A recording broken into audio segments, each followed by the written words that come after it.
Hello बच्चों, online शिक्षण में आप सभी का स्वागत है। आज हम लोग कक्षा 7वीं का सामान्य विज्ञान विषय पढ़ेंगे। सामान्य विज्ञान विषय में हम लोग 18वां पाठ ध्वनि पढ़ रहे हैं। ध्वनिकी यानी ध्वनि की निर्मिति। इस पाठ का स्वाध्याय कैसे लिखेंगे, इस वीडियो के माध्यम से आप इसको समझेंगे और लिखेंगे। तो चलो शुरू करते हैं। पहला प्रश्न है, रिक्त स्थानों की पूर्ति करो।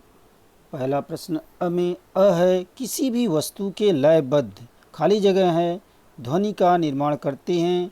तो यहाँ पे खाली जगह में कंपन भरा जाएगा। किसी भी वस्तु के लयबद्ध कंपन ध्वनि का निर्माण करते हैं।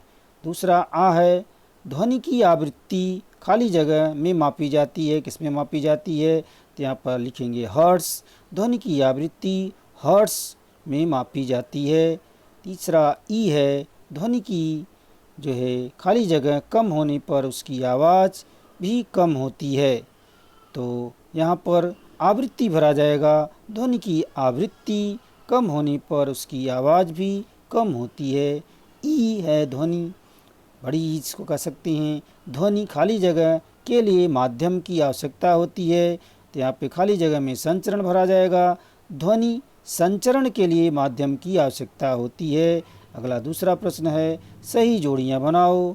सही जोड़ियाँ बनाओ। समूह अ समूह ब दो समूह है। समूह अ में अ है बांसुरी, आ आवृत्ति, ई ध्वनि की प्रबलता, ई पराश्रव्य ध्वनि, उ श्रव्य ध्वनि किताब में लिखा हुआ है, लेकिन यहाँ पे अ लिखेंगे, अश्रव्य ध्वनि, तब सही होगा। अगला समूह ब है। यहाँ पहला है 20 हर्ट्ज एच जेड, 20 हर्ट्ज से कम आवृत्ति। दूसरा है आवृत्ति 20,000 हर्ट्ज से एच जेड हर्ट्ज से अधिक। तीसरा है हवा में होने वाले कंपन। चौथा है हर्ट्ज में मापते हैं। पांचवा है डेसिबल। किसका किसके साथ जोड़ी मिलाना है? तो बांसुरी, पहला अ, बांसुरी की जोड़ी जो है हवा में होने वाले कंपन से संबंध है। तीसरे से जोड़ी मिला देंगे। ध्वनि की प्रबलता ई, दूसरा है आवृत्ति आ की जो है आवृत्ति को हम हर्ट्ज में मापते हैं, यानी चौथे से मिला देना है। 4 का हर्ट्ज यानी एच जेड में मापते हैं, चौथे नंबर से मिला देंगे। ई ध्वनि की प्रबलता, ध्वनि की प्रबलता डेसिबल में मापी जाती है, 5 नंबर से लगा देंगे। इसके बाद जो है ई है पराश्रव्य ध्वनि। पराश्रव्य ध्वनि की आवृत्ति 20,000 हर्ट्ज से अधिक होती है। इसकी आवृत्ति 20,000 हर्ट्ज से अधिक होती है पराश्रव्य ध्वनि की, तो 2 नंबर से इसकी जोड़ी लगा देंगे। लास्ट का है अश्रव्य ध्वनि, जो है 20 हर्ट्ज से कम आवृत्ति वाली ध्वनि सुनाई नहीं देती है, इसलिए अश्रव्य ध्वनि कहते हैं। तो इसका पहले से मिला देंगे, अश्रव्य ध्वनि पहले से 20 हर्ट्ज से कम आवृत्ति। नीचे भी उत्तर हमने लिखा है, अ यानी 3 नंबर से, आ 4 नंबर से, छोटी 5 नंबर, बड़ी 2 नंबर, उ 1 नंबर से, इस तरह से जोड़ी मिला सकते हैं।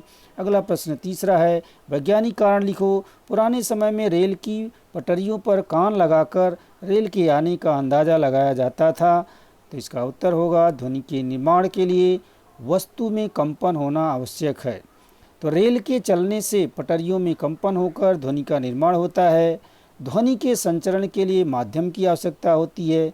तो पटरियों के माध्यम से ध्वनि का संचरण होता है, इसलिए पुराने समय में लोग रेल की पटरियों पर कान लगाकर रेल के आने का अंदाज़ा लगाते थे। अगला प्रश्न है, तबला और सितार से उत्पन्न होने वाली ध्वनि भिन्न भिन्न होती है। इसका उत्तर हो जाएगा, तानपुर यानी सितार के तार के तनाव को कम ज़्यादा करके स्वर लगाया जाता है। उसी प्रकार तबले की खिट्टियाँ ठोक करके चमड़े पर तनाव कम ज़्यादा किया जाता है। तो सितार के तार छेड़ने पर कंपन होता है और ध्वनि का निर्माण होता है। तबले के चमड़े पर ठोकने पर यानी थाप देने पर, थाप लगाने पर कंपन होता है और ध्वनि का निर्माण होता है। दोनों के कंपन में अंतर होता है, इसलिए सितार और तबले की ध्वनि में अंतर होता है। दोनों से उत्पन्न होने वाली ध्वनि भिन्न भिन्न होती है। अगला प्रश्न है ई, चंद्रमा पर जाकर यदि तुमने अपने मित्र को आवाज़ लगाई तो उसे सुनाई नहीं देगी, इसका कारण क्या लिखेंगे? उत्तर होगा, ध्वनि के संचरण के लिए माध्यम की आवश्यकता होती है। चंद्रमा पर हवा नहीं है, इसलिए ध्वनि का संचरण नहीं होता है, इसलिए मित्र को आवाज़ लगाने पर उसे सुनाई नहीं देती है। अगला प्रश्न है, मच्छर के पंखों की हलचल हमें सुनाई देती है, परंतु हमारे हाथों की हलचल हमें सुनाई नहीं देती है। इसका उत्तर हो जाएगा मच्छर के पंखों में जो कंपन होता है, मच्छर के पंखों में कंपन होने पर आवृत्ति अधिक होती है, इसलिए तेज आवाज़ यानी 20 हर्ट्ज से अधिक आवाज़ ध्वनि का निर्माण होने के कारण हमें सुनाई देती है। हाथों के हलचल होते समय आवृत्ति 20 हर्ट्ज से कम होती है, इसलिए हाथों के हलचल की ध्वनि बहुत कम होती है और हमें सुनाई नहीं देती है। चौथा प्रश्न है, नीचे दिए गए प्रश्नों का उत्तर लिखो। ध्वनि की निर्मिति कैसे होती है?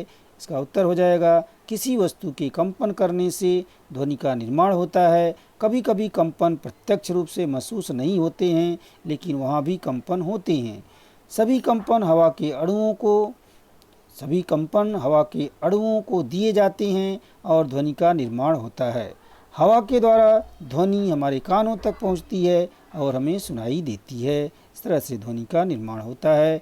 प्रश्न है, इसका प्रश्न पढ़ते हैं। ध्वनि की तीव्रता किन घटकों पर निर्भर करती है? तो इसका उत्तर हो जाएगा ध्वनि की तीव्रता ध्वनि के कंपनों के आयामों पर निर्भर करती है।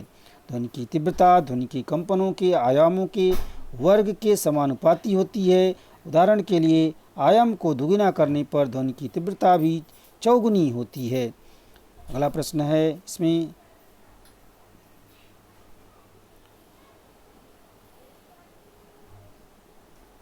तो दोलक की आवृत्ति का संबंध दोलक की लंबाई और आयाम से कैसे होता है, स्पष्ट करो।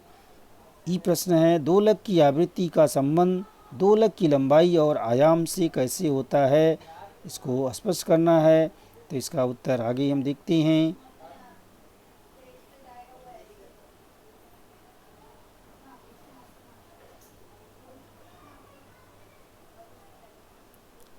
इसका उत्तर इस तरह से हम देखेंगे कि दोलक की आवृत्ति का संबंध दोलक की लंबाई और आयाम से होता है।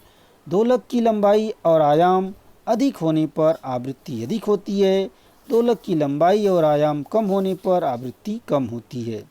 अगला प्रश्न है, खींचकर बैठाए गए तार से निर्माण होने वाली ध्वनि का उच्च और निम्न तारत्व किन दो प्रकार से परिवर्तित किया जा सकता है, स्पष्ट करो।